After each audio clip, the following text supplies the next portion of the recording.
نبی کریم صلی اللہ تعالیٰ علیہ وسلم کے نا کچھ صحابہ اللہ کی محبت کے شوق میں حضور کی بارگاہ میں حاضر ہوئے اور انہوں نے آ کے عرض پتہ کیا کیا، عرض کرنے لگے یا رسول اللہ صلی اللہ تعالیٰ علیہ وسلم سالوں بیت گئے ہیں سجدے کرتے ہوئے، حضور سالوں بیت گئے ہیں تسبیح پڑھتے ہوئے، سالوں بیت گئے کہتے ہوئے کہ سبحان اللہ وہ پاک ہے، ہمیں سالوں بیت گئے یہ کہتے ہوئے کہ اللہ اکبر وہی سب سے بڑا ہے، سالوں بیت گئے کہتے ہوئے کہ الحمدللہ ساری تعریفیں اللہ کے لیے، سالوں بیت گئے اس کی تسبیح کرتے، تحلیل کرتے، تکبیر کہتے، حضور اب نہ ہمارا اپنے رب سے ملنے کو جی چاہتا ہے، کبھی اے حقیقت منتظر نظر آنا لباس مجاز میں، لاکھوں سجدے تڑپ رہے ہیں میری جبین نیاز میں، اور اقبال کہنے لگے کہ تیرے عشق کی انتہا چاہتا ہوں، تو میری سادگی دیکھ کیا چاہتا ہوں، میرا ذرا سا تو دل ہے مگر شوق اتنا، میں وہی لن ترانی سنا چاہتا ہوں، میرا بھی دل کرتا ہے کہ اللہ میں تجھے کہوں میں تجھے دیکھنا چاہتا ہوں جس طرح حضرت موسیٰ کلیم علیہ السلام نے کہا تھا، اور تو مجھے کہے کہ لن ترانی تو نہیں دیکھ سکتا، ذرا سا تو دل ہے مگر شوق اتنا، میں بھی وہی لن ترانی سنا چاہتا ہوں۔ پھر کہنے لگے بھری بزم میں راز کی بات کہہ دی، بڑا بے ادب ہوں سزا چاہتا ہوں۔ دیکھو سب لوگوں کے بیچ ہی میں نے یہ کہہ دیا۔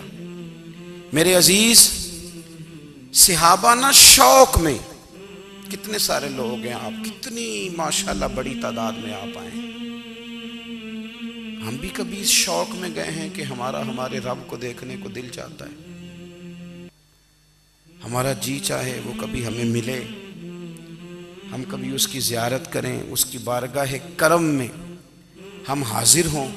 صحابہ نے عرض کیا یا رسول اللہ صلی اللہ تعالی وسلم ہمارا رب کہاں ہے، ہمارا نا اپنے رب کو دیکھنے کو جی چاہتا ہے۔ جب صحابہ نے یہ عرض کیا تو اللہ نے قرآن مجید نازل کیا، فرمایا وَإِذَا سَأَلَكَ عِبَادِي أَنِّي فَإِنِّي قَرِيبٌ، محبوب جب میرے بندے آپ کی بارگاہ میں آ کے میرے بارے میں پوچھیں نا تو ان سے کہہ دینا میں ان کے قریب ہی ہوں،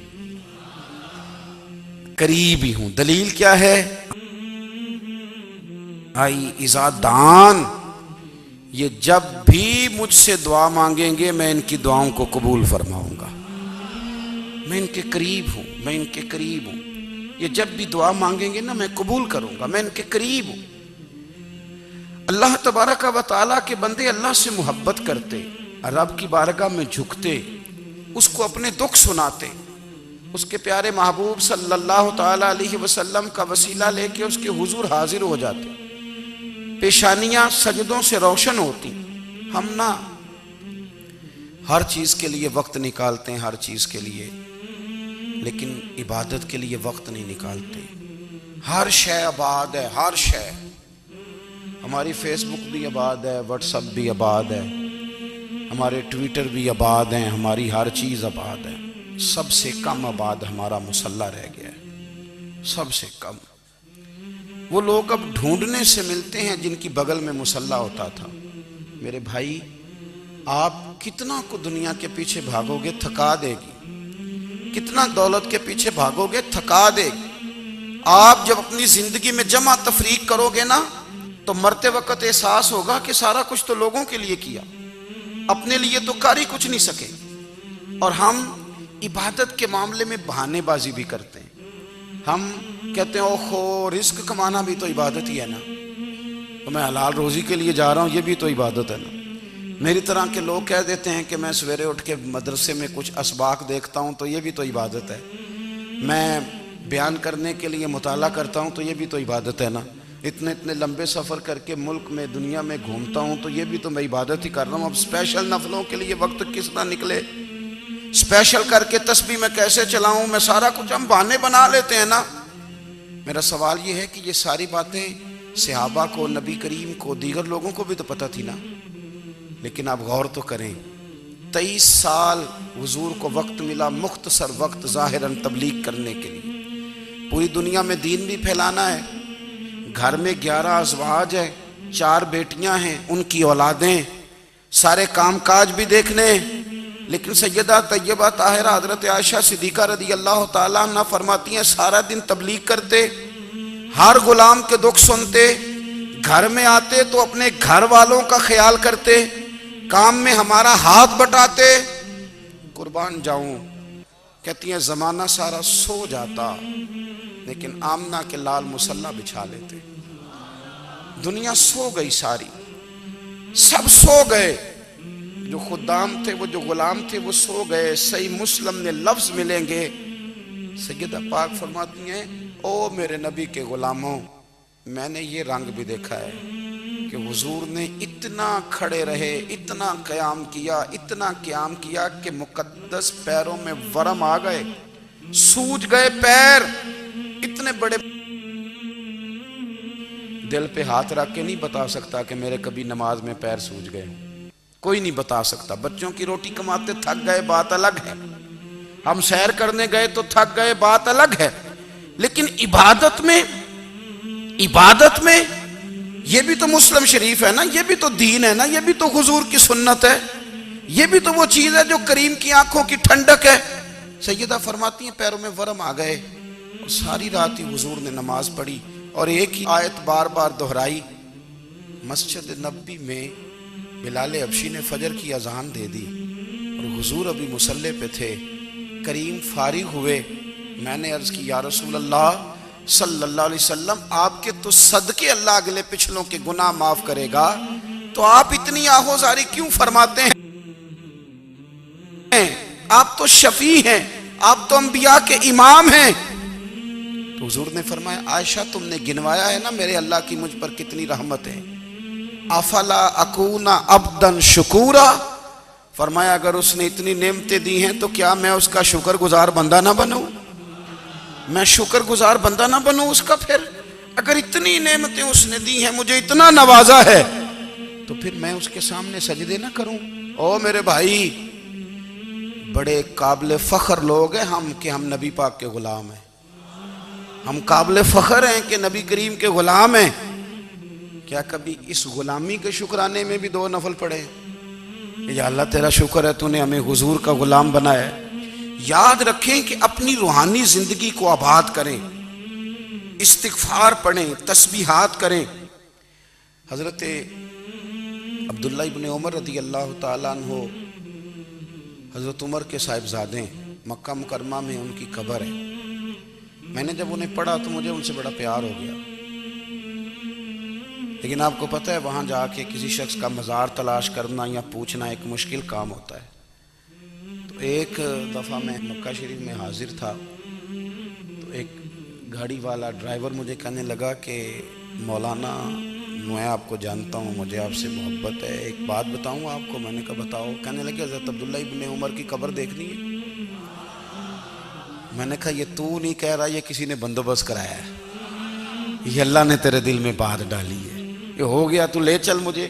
حضرت عبداللہ ابن عمر کو نبی پاک نے فرمایا تھا راجل صالح، یہ نیک بندہ ہے، یہ متقی آدمی۔ حضرت عبداللہ ابن عمر رضی اللہ تعالیٰ عنہ سیدنا فاروق اعظم رضی اللہ تعالیٰ عنہ کے صاحبزادے ہیں، اور ان کی ہمشیرہ سیدہ حفصہ رضی اللہ تعالیٰ عنہ حضور کی زوجہ محترمہ ہیں۔ ایک دن اپنی ہمشیرہ سے کہنے لگے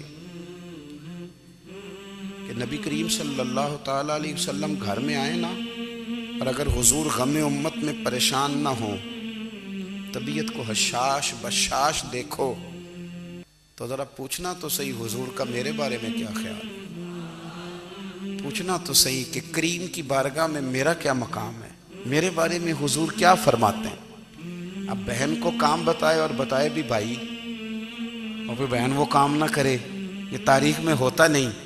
حضرت عمر فاروق رضی اللہ تعالیٰ عنہ کی صاحبزادی ام المومنین رضی اللہ تعالیٰ عنہ فرماتی ہیں کہ میں تو بس منتظر تھی، انہوں نے تو کہا تھا نا کہ اگر تم حشاش بشاش دیکھو تو بات کرنا، لیکن حضور تشریف لائے، میری باری تھی، میرے گھر تشریف لائے، کھانا پیش کیا تو فوراً میں نے عرض کی حضور ایک بات پوچھنی تھی۔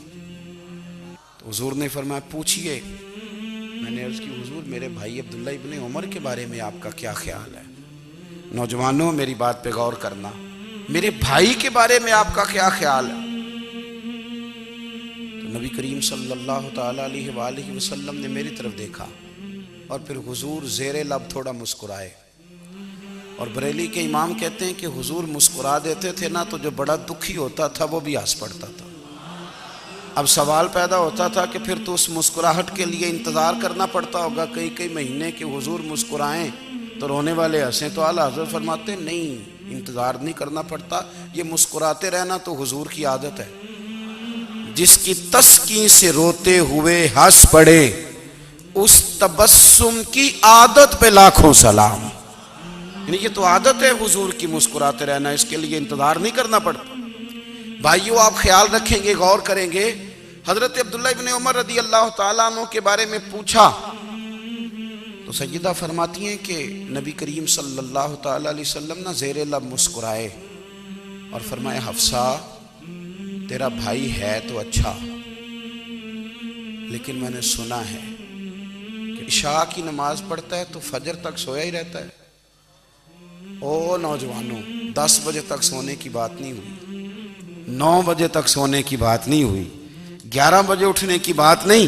حضور فرمانے لگے میں نے سنا ہے کہ عشاء کی نماز پڑھ کے سو جاتا ہے اور فجر تک سویا ہی رہتا ہے، اسے چاہیے کہ تہجد کے وقت اٹھا کرے، اللہ کی بارگاہ میں حاضر ہوا کرے، آہوزاری کرے، سجدے کرے، عبادت کرے.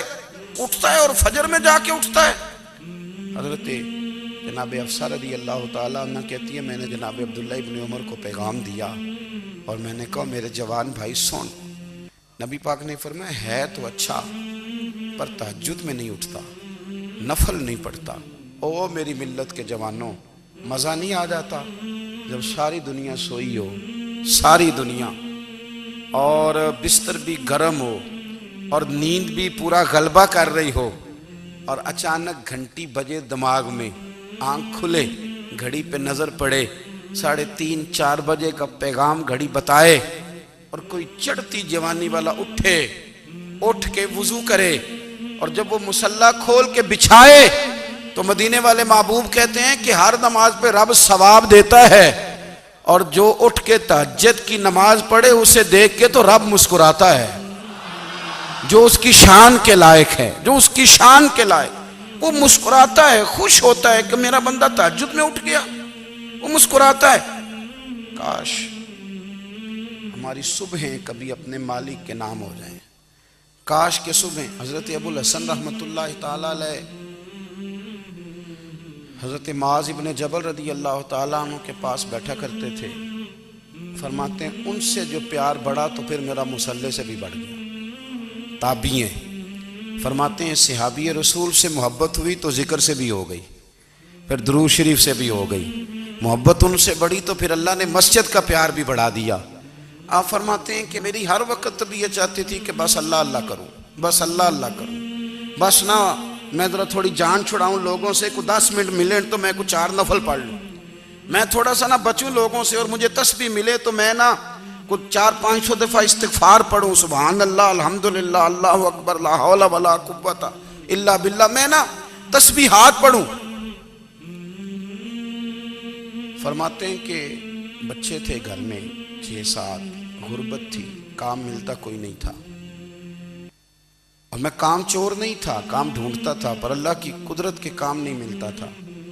فرماتے ہیں کہ میں نے ایک دن اپنی اہلیہ سے کہا کہ آج میں پھر جاتا ہوں کام ڈھونڈنے. تو میری بیوی بڑی فرما بردار تھی، پر اس دن نہ غربت کے ہاتھوں تنگ آ کے کہنے لگی آج نانا کوئی تو چیز لے کے آیا. تو مجھ سے بچوں کی بھوک نہیں دیکھی جاتی ہے. سب روگاں دا روگ محمد جس دا نام غریبی، کنڈ بلا کے لنگ جاندے نہیں دوست یار قریبی. آج نہ کچھ لے کے آیا تو میں بچے لے کے میکے چلی جاؤں گی. شیخ فرماتے ہیں کہ میں بڑا پریشان گھر سے نکلا، پر میں نے صبح سے لے کے زور تک کام ڈھونڈا، کام ملا کوئی نہیں. تو میرے دل میں خیال آیا چلو کام نہیں ملتا تو اللہ اللہ تو کرے نا، چلو بندوں کی مزدوری نہیں ملتی تو رب کریم کی عبادت ہی کرتے ہیں. فرماتے ہیں کہ میں نے نا فرات کے پانی سے وضو کیا، نہر کے، شدید دھوپ تھی، ساتھ ریت تھی اور ریت تپ رہی تھی. میں نے اپنا رومال وہیں مصلی کے طور پر بچھا لیا اور فرماتے ہیں کہ زور سے لے کر عصر تک نماز پڑھی، دھوپ بھی پورے زور پہ، پر میرے سجدے کا ذوق بھی پورے زور پہ۔ فرماتے ہیں سورج بھی چمک رہا ہے اور رب کی عبادت کا ذوق بھی پورے زور پہ، میں سجدہ کروں تو پھر میرا اٹھانے کو جی نہ چاہے۔ میرے استاد لکھا کرتے تھے، یہ ان کا شعر ہے، وہ کہا کرتے تھے مجھے سوز دے، مجھے ساز دے، اور مجھے نیم شب کا نیاز دے، دم سجدہ خود کو میں توڑ دوں، مجھے ایسا ذوق نماز دے۔ اور میں تیری بہار کا پھول ہوں، میں کھلا بھی ہوں تو تیرے لیے، مجھے میری شاخ سے توڑ لے، مجھے اپنی زلف کا ناز دے۔ بھائی فرماتے ہیں کہ عصر تک میں نے نفل پڑھے، دل ڈھلنے لگا، عصر کی نماز پڑھی اور میں وہاں سے چلا۔ اب میں جب نکلنے لگا تو دل میں خیال آیا کہ چھوٹی چھوٹی دیواریں ہیں گھر کی، بغیر کچھ لیے جاؤں گا تو بیوی دور سے دیکھے گی تو شور کرے گی کہ پھر خالی ہاتھ آ گیا ہے۔ کہتے میں نے اپنی اسی رومال میں جس پہ میں نے نماز پڑھی تھی نا، رومال میں کی آخی دے پنجابی جو صافہ کہتے ہیں، اسی میں نا میں نے کچھ ریت بھر لی کہ وہ دور سے دیکھے گی تو سمجھے گی کچھ لے کے آیا ہے، چلو جا کے اسے بتا دوں گا کہ آج پھر مزدوری نہیں ملی۔ کہتے ہیں وہ ریت لے کر جب میں گھر میں گیا تو پہلے بیوی دروازے پہ کھڑی ہوتی تھی، پوچھتی تھی خالی ہاتھ آ گئے ہو؟ آج میں نے دیکھا تو ہے ہی کوئی نہیں۔ فرماتے ہیں میں اندر داخل ہوا، سلام لیے، کونے میں میں نے وہ رومال رکھ دیا اور میں نے آواز دی کہ بھلی مانس کہاں ہو؟ تو وہ کہنے لگی آپ منہ ہاتھ دھو لیں، میں روٹی لے کے آئی۔ میں نے کہا روٹی کہاں سے آ گئی؟ یہاں تو کئی دنوں کے فاقے ہیں، تو کئی دنوں کی غربت ہے، یہاں تو اس گھر میں تو فقیری ہے۔ فرماتے ہیں کہ وہ روٹی لے کے آئی اور اس وقت کی جو موجودہ نعمتیں تھیں، سمجھ لیں سلاد، اچار، ہر چیز ساتھ لائی۔ میں نے کہا کہ بچے کہاں گئے؟ کہنے لگی وہ کھانا کھا کے کھیلنے گئے، آپ کھانا کھا لیں آ جاتے۔ کھانا اس نے چن دیا۔ میں نے حیرت انگیز لہجے میں ساری نعمتیں اپنے دسترخوان پہ دیکھ کر کے بیوی سے پوچھا یہ کہاں سے آیا کھانا؟ بچوں کو تو نے کہاں سے کھانا کھلایا؟ یہ سارا کچھ کیسا ہے؟ کہنے لگی پتہ نہیں آج آپ کس کریم کی مزدوری کرنے چلے گئے تھے، پتہ نہیں کس کریم کی، میرے گھر میں تو اتنی نعمتیں آئی ہیں کہ مجھ سے سنبھالی نہیں جا رہی، اتنا اناج ہے، اتنا گندم ہے، کس کریم کے دروازے آج چلے گئے تھے؟ یہ کہتے کہتے وہ اٹھی اور اٹھ کر کے کہنے لگی پہلے بڑا کچھ آیا تھا، اب کیا لے آئے ہو؟ اور جا کر کے نا اس نے وہ ریت والا رومال کھولا، کہنے لگے میں تو لے کے آیا تھا ریت، تو میرے رب نے اسے بھی سونے اور ہیرے بنا دیا تھا۔ جب آپ کی توجہ اللہ کی جانب، میرے نبی پاک صلی اللہ تعالی علیہ وسلم نے فرمایا ہر چیز اپنے رب سے مانگ، ہر چیز مانگ، ہر چیز مانگ۔ یا رسول اللہ کیا کچھ؟ میرے محبوب نے فرمایا تیرے گھر میں نمک بھی ختم ہو جائے تو وہ بھی اپنے رب سے مانگا کر، تو مانگنا وہ تجھے دے گا، تو اس کی بارگاہ میں کشکول طلب دراز تو کرنا۔ اور ترمذی شریف میں عجیب لفظ ہیں، رسول کائنات نے فرمایا، رب کریم فرماتا ہے جب میرا بندہ ہاتھ اٹھاتا ہے نا تو مجھے حیا آتی ہے کہ میں خالی کیسے لوٹا دوں اس کے۔ اتنے بڑے بادشاہ کی بارگاہ میں، او بھائی لوگوں سے عزتیں تلاش کرتے ہو تو وہ کیا تمہیں عزت دیں گے؟ وہ تو کل اچھا کہتے ہیں پرسوں برا کہنے لگ جاتے ہیں۔ لوگوں کے سامنے گڈ بک میں آنا چاہو گے تو وہ تو سویرے تمہارے بارے میں کچھ کہیں گے، شام کچھ اور کہیں گے۔ اپنی روحانی زندگی آباد کریں، اپنے مسلح کو وقت دیں، اور دنیا سے چھپ کر اس موبائل کو بند کر کے اور اپنے آپ سے بھی چھپ کے اور تنہا ہو کے چھپا کے سارا کچھ اپنے آنسو اپنے رب کی بارگاہ میں پیش کریں، اس کے حضور حاضری دیں۔ سنو نا ترمذی کی حدیث، اور اسے یاد رکھنا، نبی پاک علیہ السلام نے فرمایا اپنے دکھ لوگوں کے سامنے نہ بیان کرنا، سیٹھوں نوابوں کو نہ بتاتے پھرنا، دنیا داروں کے سامنے جا کے نہ رونا کہ میں تکلیف میں ہوں۔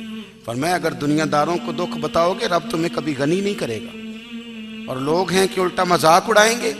آپ کی جس سے بڑی پکی یاری ہے نا، پکی، وہ تب تک پکی ہے جب تک آپ نے 50,000 مانگا نہیں، اور جس وقت آپ نے کہہ دیا کہ میں مجبور ہوں میری مدد کر تو پھر ختم ہو گئی دوستی۔ لوگوں کی تعلقات آپ کے ساتھ تب تک ہیں جب تک آپ ان سے کوئی ضرورت وابستہ نہیں کرتے۔ کریم محبوب فرمانے لگے بندوں کے سامنے دکھ نہ بیان کرنا، اللہ تجھے کبھی غنی نہیں کرے گا، تو اپنے دکھ اپنے رب کو بتا۔ تو دعائیں مانگ، تو اس کی بارگاہ میں حاضر ہو، تو اس کے حضور عرض کر۔ فرمایا اپنے دکھ اپنے رب کو بتا، وہ جلدی کرے یا دیر سے کرے تجھے ساری دنیا سے بے نیاز کر دے گا، تجھے کسی کا محتاج نہیں رہنے دے گا۔ اپنے مسلح کو، اپنی دعاؤں، ایک بزرگ فرماتے ہیں میں نے دعا مانگنے کا طریقہ اپنی بیوی سے سیکھا۔ دعا مانگنے کا طریقہ اپنی، سیکھنے والے تو اپنے بچوں سے بھی سیکھ لیتے ہیں، سیکھنے والے تو ہر ایک سے سیکھتے ہیں۔ وہ کہتے ہیں میں نے دعا مانگنے کا سلیقہ اپنی بیوی سے سیکھا ہے۔ حضرت وہ کس طرح؟ فرمانے لگے میری بیوی نے نا مجھے کوئی کام بتایا، کچھ پیسوں کی ضرورت کے لیے کہا، تو میں نے اسے کہا کہ بھئی ابھی میرے پاس نہیں ہے، کچھ دنوں میں آتے ہیں تو میں دے دوں گا۔ عورتوں کی عادت ہوتی ہے وہ بار بار یاد کراتی ہیں، 2-4 دنوں کے بعد پھر اس نے کہا حضرت وہ میں نے کہا تھا کچھ پیسے، میں نے اسے کہا کہ ابھی میرے پاس نہیں ہے، کچھ دنوں میں ملتے ہیں تو میں تمہیں دے دوں گا۔ اس نے کچھ دنوں کے بعد پھر کہا حضور وہ میں نے کچھ پیسے کہے تھے۔ فرماتے میں نے ڈانٹ دیا، میں نے کہا کہ کیا تو روز مجھے شرمندہ کرتی ہے، کہا نا میرے پاس نہیں ہے، ہوں گے تو دے دوں گا، تو روز یاد کراتی ہے۔ فرماتے ہیں اس نے پہلے تو میری ڈانٹ کو سہا، پھر میرے سخت جملوں نے اس کی آنکھوں میں آنسو پیدا کر دیے، پھر اس نے اپنے آنچل میں اپنے اس دکھ کو سمیٹا، اور پھر اس نے ایک جملہ کہا تو میں رو پڑا، اور مجھے اپنے رب سے مانگنے کا طریقہ آ گیا۔ مجھے کہنے لگی حضرت جی آپ نے ڈانٹ دیا میں نے سہ لیا، پر آپ ہی میرے شوہر ہیں، بتائیں نا آپ سے نہ کہوں تو میں کس سے جا کے کہوں۔ فرماتے ہیں میں رو پڑا، اور میں کھل کے رویا، اور میں تڑپ کے رویا، اور پھر میری سسکیاں بند گئیں۔ تو مجھے کہنے لگی آپ کو کیا ہوا؟ میں نے کہا مجھے بھی دعا مانگنی آ گئی ہے، جب میں اسے کہوں گا نا اللہ تو ہی میرا رب ہے، میں تجھ سے نہ کہوں تو میں کس سے جا کے کہوں؟ میں کیوں کسی بندے سے سوال کروں؟ میں کیوں کسی دنیا دار سے کہوں؟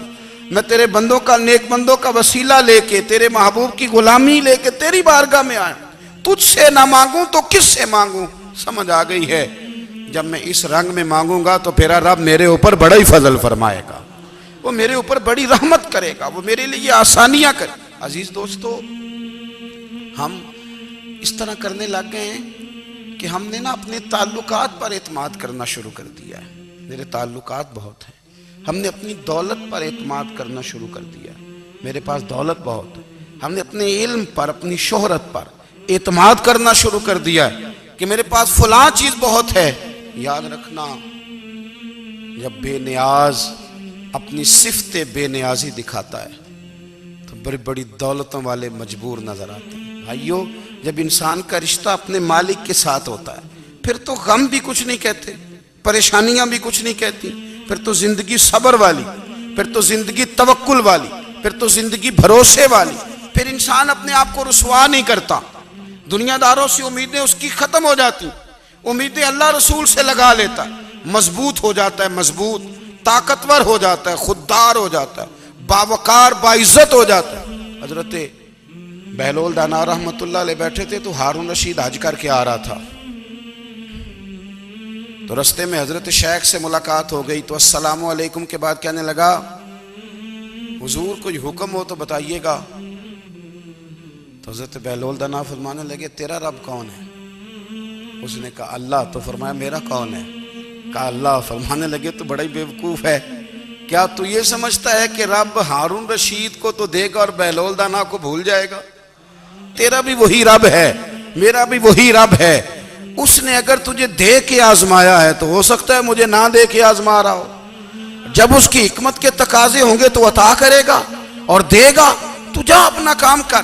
بھائی اپنی روحانی زندگی، اپنی عبادات، اپنے وظائف، اپنے روزمرہ کے معاملات، اپنی دعائیں، اپنا استغفار، دیکھو کوئی مشکل کام تو نہیں، 2 رکوع ہیں سورہ واقعہ کی اگر رات کو پڑھ لی جائے تو۔ میں کس طرح یہ بات بیان کروں کہ تعویذ بانٹنا آسان ہے اور وظیفہ بتانا مشکل ہے۔ سارا دن تعویذ بانٹیں تو لوگ لینے کو تیار ہیں، اور اگر آپ وظیفہ بتائیں تو کہتے ہیں تو مشکل کام ہے۔ او خدا کے بندے، اگر آپ کا تعلق قرآن پاک کے ساتھ مضبوط ہو، قرآن پاک کے ساتھ اگر آپ کا رشتہ ہو، لوگ سفارشیں ڈھونڈتے ہیں نا دنیا میں، کوئی تعلق مل جائے تو میرا کام ہو جائے، دنیا میں اتنا مشکل معاملہ ہے، آخرت میں مجھے بتائیے گا کتنا مشکل معاملہ ہوگا۔ میرے نبی پاک صلی اللہ تعالی علیہ وسلم نے فرمایا جو لوگ سورہ ملک پڑھا کرتے تھے نا، سورہ ملک، یہ سورت ملک قیامت میں ان کی سفارش کرے گی، اور اس طرح کرے گی کہ کہے گی اے اللہ یہاں اس بندے کو جنت میں داخل کر دے یا مجھے قرآن پاک سے علیحدہ کر دے۔ تو رب فرمائے گا جا اس کا دامن تھام کے اسے جنت تک پہنچایا۔ آپ بات کو سمجھیں، جب آپ کے تعلقات اپنے معاملات کے ساتھ مضبوط ہوں گے، یہ نبی کریم نے وعدہ کیا ہے کہ تو سورت واقعہ پڑھ تیرے گھر میں فاقہ نہیں آئے۔ حضرت عبداللہ ابن مسعود رضی اللہ تعالیٰ عنہ بیمار تھے تو حضرت عثمان غنی رضی اللہ تعالیٰ عنہ تیمارداری کے لیے تشریف لے گئے اور جا کر کے کہا کہ آپ بڑے بیمار ہیں، آپ کی بیٹیاں زیادہ ہیں، میں چاہتا ہوں کہ خزانے میں سے کچھ مدد کروں۔ تو سیدنا عبداللہ ابن مسعود رضی اللہ تعالیٰ عنہ اٹھ کے بیٹھ گئے اور کہنے لگے امیر المومنین، اللہ آپ کو میری طرف سے، میری بیٹیوں کی طرف سے بہتر صلہ دے، میری بیٹیوں کو کسی خزانے کی ضرورت نہیں، میں نے انہیں خزانہ دے دیا ہے۔ کہا جناب آپ نے کون سا خزانہ دیا ہے، میں آپ کے مالی معاملات کو جانتا ہوں۔ تو فرمانے لگے امیر المومنین، میرے نبی کریم نے فرمایا ہے جو سورت واقعہ پڑھے اسے کبھی فاقہ نہیں آتا، میں نے بیٹیوں کو یاد کرا دی ہے، یہ خزانہ میں نے انہیں دے دیا ہے۔ وہ سارے والدین سنیں جو بیٹیوں کے لیے پریشان رہتے ہیں۔ حضرت عبداللہ ابن مسعود نصیحت کر رہے ہیں، فرمانے لگے میں نے سورت واقعہ یاد بھی کرا دی ہے، پڑھنے کی عادت بھی ڈال دی ہے۔ حضور نے فرمایا ہے جو سورت واقعہ پڑھے اسے فاقہ نہیں آتا۔ کہنے لگے چاند تو اپنی جگہ چھوڑ سکتا ہے، سورج گر سکتا ہے، تارے ٹوٹ سکتے ہیں، پر مدینے والے رسول کی بات غلط نہیں ہو سکتی۔ حضور نے فرمایا فاقہ نہیں آئے گا تو انشاءاللہ کبھی بھی نہیں آئے گا۔ کرنے کا کام یہ ہے کہ ہم اپنے معاملات، اپنی عبادات، اپنی دعائیں کبھی 10 منٹ عادت ہو جائے نا دعا مانگنے کی علیحدہ سے رات کو۔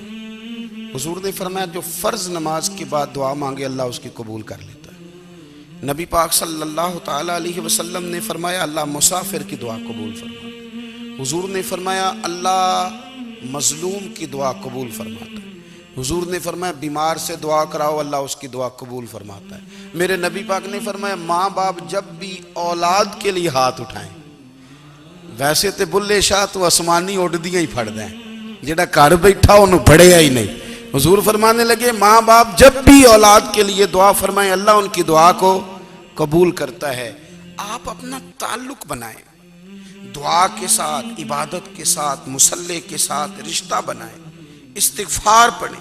صلاح الدین ایوبی صلیبی جنگوں میں تھے، رات کو مسجد اقصی میں نماز پڑھی تو پریشان تھے۔ ایک بزرگ سے ملاقات ہوئی تو وہ کہنے لگے کہ آپ بڑے پریشان ہیں۔ کہنے لگے حضور پریشان اس لیے ہوں کہ پہلے ہی مسلمان کمزور ہے، اب میں نے سنا ہے دشمن کا ایک بحری بیڑا وہ جنگی سامان سے بھرا ہوا آ رہا ہے، تو اب ان کے پاس اور تلواریں اور نیزے آ جائیں گے، مسلمانوں کے پاس پہلے ہی وسائل کی کمی ہے، پریشان ہوں کس طرح کر کے مقابلہ کریں گے۔